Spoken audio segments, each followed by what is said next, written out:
Well, hello. Welcome to American Reversion. I'm Steve Smith. Good morning. I've been away for a couple of days. Good to be back. There's been a lot of craziness going on, as there always is, so it's time to catch up on it a little bit. Welcome to everyone. Welcome to all the new subscribers, and especially, not especially, it doesn't mean that they're better people, but especially those who have subscribed over on Patreon. We appreciate that. That's one of the ways that you can support this channel. So welcome to everyone. Please like and subscribe and hit the bell and all of that. Leave a comment. Leave a nice comment. I know I don't have to say that here because you all are nice, but leave a comment and be part of the discussion. We encourage that. And share this with everyone you know. Share it with the ones that you like who are on our side, and share it to the ones that you don't like who you'd like to take off, right? As I said, you can support the channel, and we certainly appreciate it by becoming a member over on Patreon. Just cost you $1 a month to be kind of a part of the fight. We have a lot of people that are doing more than that, and I sure appreciate it. Thank you so much. It's not required for anyone, but thank you so much for doing that. And also, since we don't have any other sponsors, I'm sponsoring this myself with my book, The Reversion. It's the book that I wrote about bringing America back from what happened to it to the way that it ought to be. I'll read an excerpt from it, probably not in today's episode, but later on. It kind of gives you a sense of what this is about, but it's bringing America back to being the way that it ought to be, the way that I think it ought to be, and the way that most of you all think it ought to be. It talks about how it got away from it, and all of that. And that's The Reversion. You can find it on Amazon or any of the better bookstores who can order it for you if you prefer that. I'm going to have to kind of put a hiatus on taking orders for autographed copies for a while. I'm just snowed under. I'm just doing everything I can to keep up on the different things I have going on. And so I gotta kind of put that on the back burner for a while, but you can get it from Amazon. You get it from them faster than you would get it from me anyway. And it's the book after which this channel is named, The Reversion.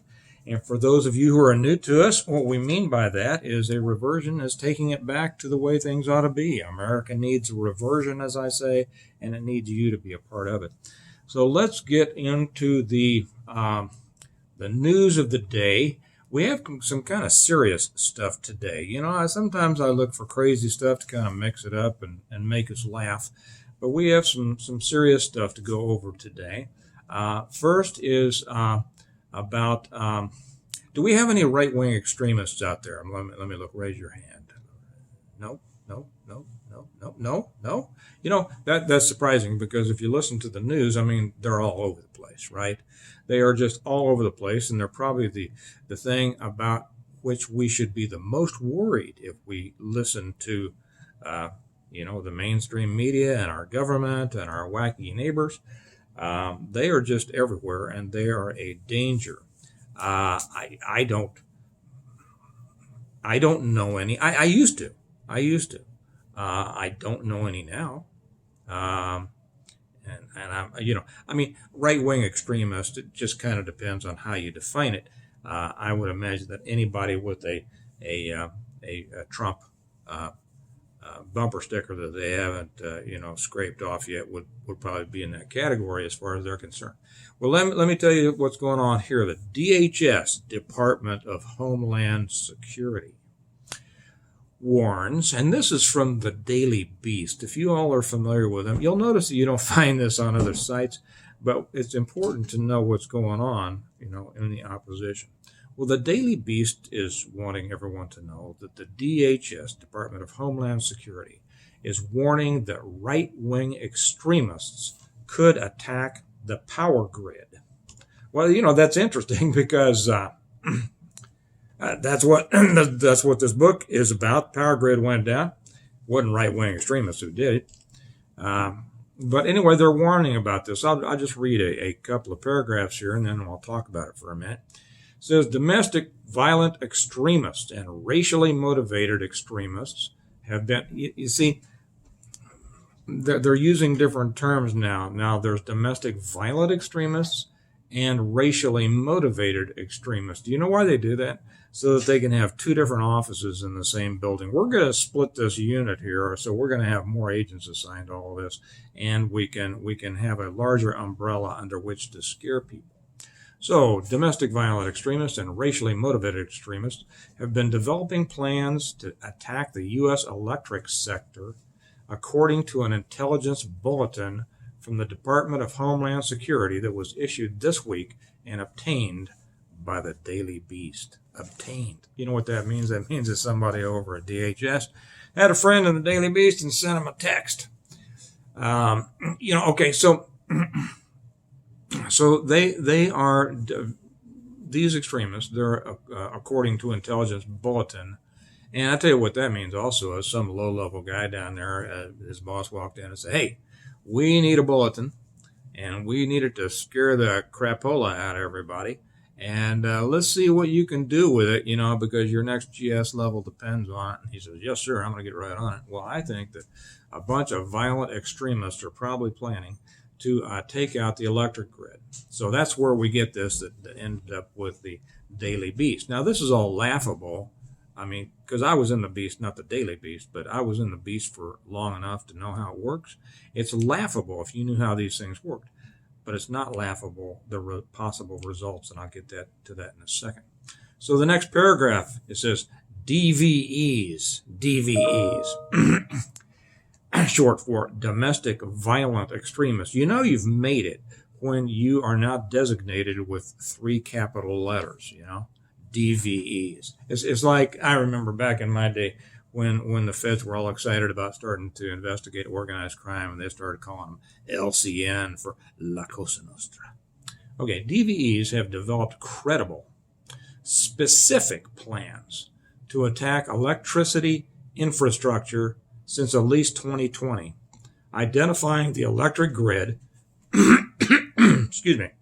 as a particularly attractive target given its interdependency with other infrastructure sectors, the alert said. And remember our little low-level guy who was tasked with writing this up? Probably he just got a pat on the head because that was just an exceptional bureaucratic sentence. Okay. Shall we do it again? Sure. DVEs have developed credible, specific plans to attack electricity infrastructure since at least 2020, identifying the electric grid as a particularly attractive target given its interdependency. When you have like multisyllabic words, that makes it even sound more serious. Interdependency, lots of syllables. With other infrastructure sectors. Infrastructure is also a word that, oh wow, he knows what he's talking about because he didn't just call it stuff, he called it infrastructure. Okay, the DHS Office of Intelligence and Analysis, the DHS OIA, issued the alert to the electric sector Monday. Beep, beep, beep, beep, beep, beep, beep. So all your electric people get these little things, and the fax or in their email, and of course all the newbies in there get all excited. Boss, look at this! We just got an alert from the DHS OIA. And it's alerting us to the possibility of an attack on our grid by, DVEs. So the DHS OIA is warning us about DVEs. Man, this sounds like an alphabet soup of conflict. So they was alert to the electric sector. And of course, the boss, the old guy's been there forever time, says, son, throw that away. Put it in a file. That's what we'll do. We'll put it in a 3-ring binder. 3-ring binder, it'll have the official logo on it and everything. It'd be important. Following requests from power companies to take stock of increased threats from domestic violent extremists. They forgot to put DVE. Domestic violent extremists in 2020 and 2021. Okay, all right, really. And then we have a subset here, white supremacists. Do you know any white supremacists? I don't. All the white supremacists out there, raise your hand. Not a single one. Now, I know some separatists. Actually, I do. The only separatists that I know are black. I wonder how that figures into this. Okay, so the alert comes as DHS and federal investigators strain to keep up with the threat of domestic violent extremists and continue to work to charge participants in the January 6th picnic. Okay. The head of the DHS Office of Intelligence and Analysis, the OIA, John Cohen, told the lawmakers in recent testimony that nearly 1 year after the picnic on Capitol Hill, the threat landscape, I love that too. There are two other words that they love that sound very official: landscape and environment. That's right. From the threat landscape, from domestic violent extremists is one of the most, quote, one of the most complex, volatile, and dynamic that I've experienced in my career. Okay, well, good for you, John. Okay, so if you really know what's going on there, that is just ridiculous. Here's the problem. It's serious. Do I think that there's going to be an attack on the grid? Yeah, I do, because they've just told us that there is. They're going to make sure that there is, okay? Because they've already set it up that when there is, okay, first off, be worried, be very, very worried, okay? It's gonna, those domestic violent, those DVEs are out to get the power grid. And so now we'll just stir the pot a little bit, and sometime before the next election, there is probably going to be an attack on a grid. Now, how long that grid will be down or whether that attack is successful or not will depend on how much yardage they think they need to get out of it. Okay, and they'll see. So for all of you people out there who think that you might be the subject of your neighbor's interest, because I don't know, because you fly the American flag, because you have an NRA sticker on your car, because you're a veteran, because you back the blue, anything like that, get ready to be lumped into the DVE column. And just like I was talking about before on a previous video about the fusion centers, remember when, I won't go into the whole detail on that, we don't have time, but go back and find where I was talking about the fusion centers. That's going to happen again, so be on the lookout for that. Okay, that was number one. Number two here, this is kind of interesting, and this comes out of Lindsey Graham, and it has to do with an amendment. He's calling for South Carolina to support an amendment to the U.S. Constitution. Now, it's been a while since an amendment was made to the Constitution, so this is kind of serious stuff. Now, Lindsey Graham, he's kind of a mixed bag, if you know what I mean. He comes down good on some things and, not so good on others, which means he's a politician because he knows exactly what he's after. However, on this, let me just read this. Senator Lindsey Graham, Republican, South Carolina, that's where my family was from way back when they came over from Europe back in the 1600s, 1700s. Okay, Senator Lindsey Graham, if they find out that some of my people were wiped out by Indians, I wonder if they'll start looking at me as a potential, I don't know, maybe I'm angry about that. Okay, Senator Lindsey Graham, on Tuesday, will ask South Carolinians to support an amendment to the United States Constitution designed to rein in the nation's spending. Where have we heard that before? We have to rein in the spending. That's right. Yes, we do. Okay, Graham will host a press conference in Columbia urging South Carolina to join 27 states calling for an Article 5 convention. Now that's good. Article 5 convention can be good if it's actually accomplished and if they do anything in it. Under Article 5 of the U.S. Constitution, Congress must call a constitutional convention to consider an amendment if A, 2/3 of both houses, or B, 2/3 of the states call for it. It's going to be easier to have 2/3 of the states do it. The proposed amendment seeks to, quote, force annual balanced federal budgets, according to Senator Mike Crapo. The Crapo or Crapo? What an unfortunate name. Republican of Idaho, who is a co-sponsor of the amendment. If ratified, it would require the president to submit a balanced budget. Well, do we remember that for years Obama never submitted a budget? It would require Congress to pass a balanced budget. Do we remember that Congress went for years without passing any kind of budget? It would restrict federal spending to 18% of the gross domestic product. I'd take that down to 10 or less, because they shouldn't be funding half the things that they do. They shouldn't be funding 80% of the things that they do. It's not their business, not what they're supposed to do. It would require 2/3 majority votes in the House and Senate to raise taxes. I'd put that at 3/4. It would require a new 3/5 majority vote in both houses of Congress to raise the debt limit. I don't know, Ratification would require support from 3/4 of the state senators. The last amendment to the Constitution was the 27th, made in 1992, which pertains to compensation for members of Congress. Well, they could get that amendment done, right? Okay, that'll be something to keep our eyes on. Now, we're going to war. Maybe not you and I, but the United States is going to be on a war footing. Why? Because they want it. I talked the other day about how progressives, and I should have used the word progressives actually instead of Democrats, because we can throw both Bushes into that mess as well.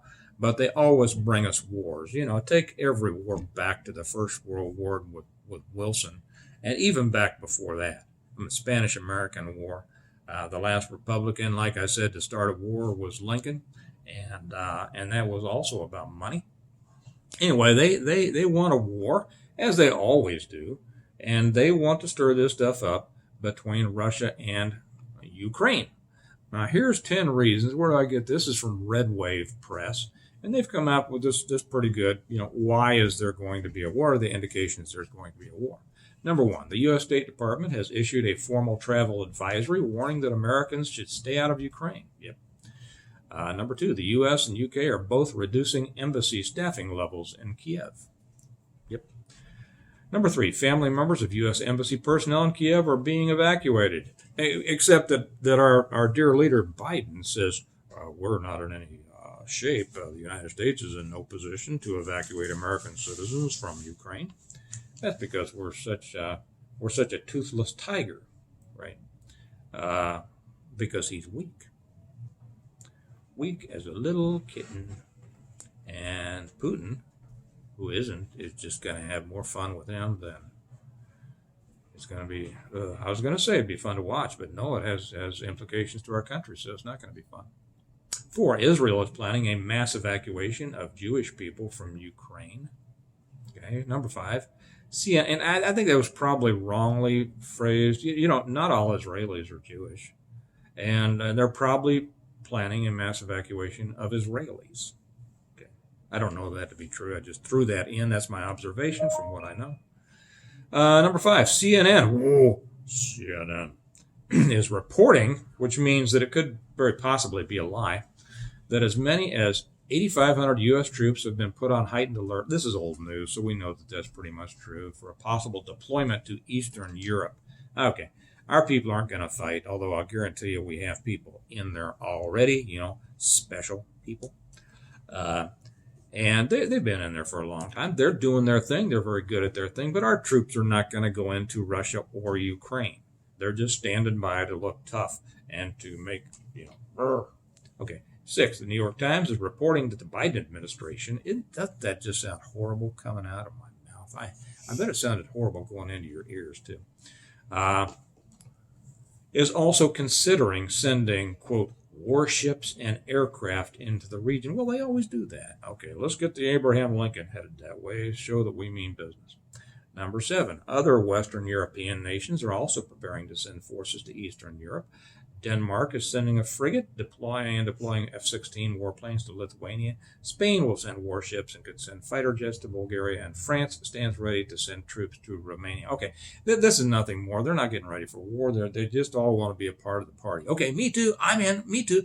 Don't forget about me when you're giving, the NATO money out, We want to be a part of it. We want to be a part of this because we don't think there's anything to be a part of. Okay, you see something come down the road that there's actually something to be a part of, and you'll see these people go, oh, not me, not me. Okay, 8, British news sources reporting, it doesn't say what source, that hundreds of military trains packed with Russian troops have been moving into Belarus. Well, yeah. I mean, Putin knows what he's doing. He's just scaring. You see, when Putin does it, people tend to take him seriously, but they know that there's something behind it. He's just poking. He's poking Biden because he's tired of Biden and Clinton and all these people poking him. Okay, I'm not a big Putin fan, but I certainly understand him. What's going on? We've been poking them and poking for a war for a long time.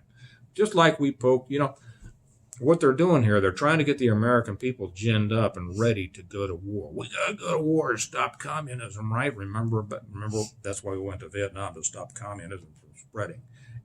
That's why we're in Korea, to stop communism. That's why we went to World War II to stop the Hun, to stop Nazi Germany and Hitler from taking over everybody. You'd be speaking German today if we hadn't, right? All that kind of junk. We went to World War I, right? The war to end all wars. To go, the American people, if you know anything about it, never wanted to go to any of these wars. Any of them. The American people were not for any of these wars. You would think, by what you hear now, that we're all uniform. Yeah, let's go to war. We got to take care of that. That's a bunch of crap. The American people are smarter. Well, they have better instincts, but they're also gullible because they don't want to get involved in this mess, and yet they're susceptible to all of the propaganda that's going to come down the road of why we've got to go to war. Why we've got to go. And the things that they finally end up using, if nothing else works, women are being raped and children are being murdered. Just wait for that. And an entire country who was not for a war, as soon as they hear women are being raped and children are being killed, let's go to war. Well, I'll tell you what, the sad part of it is women are being raped all the time and children are being killed all the time. And I won't go any farther than that for now. Okay, UK Prime Minister Boris Johnson, don't you wish somebody give him some hair gel or something, is alleging that the Russians are planning a, quote, lightning war that could take out Kiev. Yeah, okay. The UK's Foreign Commonwealth and Development Office has announced that they have obtained information suggesting that the Russian government is plotting to install a pro-Kremlin leader in Kiev. Okay, they've obtained information. You know how they obtained that? Hey, Nigel, what do you think? Speaking to Nigel at the nest desk, do you think that the Russian government could be plotting to install a pro-Kremlin leader in Kiev? Huh. Well, yes, I do, Percy. I think that excellent. I will send that right off to the UK's Foreign Commonwealth and Development Office to let them know. Okay, that's how that BS happens. Okay, let's move on. Dozens of Chinese aircraft invade Taiwan airspace as the White House is distracted with Ukraine. The White House doesn't have to be distracted with anything else not to be able to deal with this. He's such a puppy up there. The Chinese can fly everything that they want to. They could land in Taiwan, and Biden wouldn't do anything. Now, he would love a war. But you see, we know what's going on with Uncle Joe and Hunter and all that. I mean, they're all wrapped up over there. Xi Jinping, ping pong, that's they're buddies, right? They are buddies, and Taiwan's gonna have to be fending for itself, and they know it. They know it. Now, Taiwan's perfectly capable, and if you want to see, I tell you what, if China pushes that, and I don't think they will, because I think that they know better. I think they know that they may win in the long run because they have billions of disposable people, but Taiwan will take them to the woodshed. Okay, what do we have here? Oh, here's good news for you. Drinking red wine can reduce the risk of catching the big flu that's coming around, right? According to new research. We're running short here, so you guys don't need to know this, but the research was, I mean, you do need to know that, but the research was published in Frontiers in Nutrition, and it comes out of from the British database UK Biobank, which was analyzed at Shenzhen Kangin Hospital in China. Okay, well, okay, that throws some doubt on that. But for those of you who like to see the world through rosé-colored glasses, have yourself a red wine and feel good about that you are fully. Can you call it vaccinated if you do it by drinking wine? I don't know. You are fully inebriated if you take enough. Oh, here we go. I think we're going to make this the last story of the day. I have more here I'd like to get into. We just don't have time. But this is important. D.C. Mayor, what's this from? This conservative treehouse. D.C. Mayor Muriel Bowser asked residents to begin voluntary rationing of food at grocery stores. Okay. This is written by, I don't know, somebody.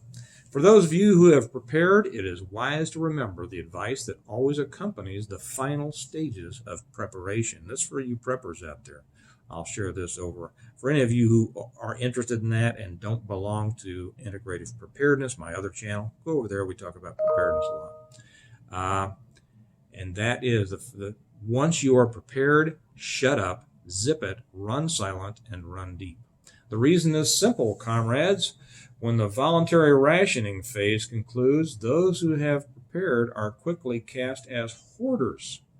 That's right, and targeted by those who created the desperation. It has always been thus. D.C. Mayor and COVID Compliance Minister Muriel Bowser asked residents in and around her region to enter a phase of voluntary rationing. What comes after the voluntary phase is the part many have been studiously preparing to avoid. So this comes at D.C. Homeland Security and Emergency Management says there's our message to you. If you're hitting the grocery store to prepare for winter weather, please just buy what you need and leave some for others. You may have noticed empty shelves in some stores due to national supply chain issues. But there is no need to buy more than you normally would. Take only what you need. In the bigger picture, I find it rather revealing that this is the article, not me, I find it rather revealing that only when leftist policies are followed to their natural conclusion do you see officials in the leftist economic system they created, a system not coincidentally always based on the outcome of scarcity, asking people not to engage in economic activity. That was an excellent sentence, by the way. Difficult to follow, but excellent. Chasing socialism always creates an outcome where the expressed intent from government is not to buy stuff. Rationing. Socialism or leftism in its modern form always creates scarcity. It is the diametrically opposite outcome of a free capitalist society. Well, there's your news for the day. Lots of things to keep in mind, lots of things to consider. I still have some stuff. What was that thing that Rush used to have? My stack of stuff? I still have stuff left over. I'll have to get to that tomorrow. You all have a good day. Keep these things in mind. Put them in the back of your mind. Share them with people because, as I've said before, what we need to do is to share this information with those people in the middle ground, the battleground. Those are the people whose hearts and minds we need to win and get them on our side if we're going to take this country back politically. And taking it back politically is much preferred to having it to do it another way. So let's do everything we can with that. For your support, I thank you. Please, again, like and subscribe and share this with others. And if you would like to support this channel with $1 or whatever, go over and join us as members over on Patreon. We certainly appreciate that. We will be back to tomorrow with more idiocies and more information for you. So you all have a good day. Remember that America needs a reversion, and it needs you to be a part of it. Bye-bye.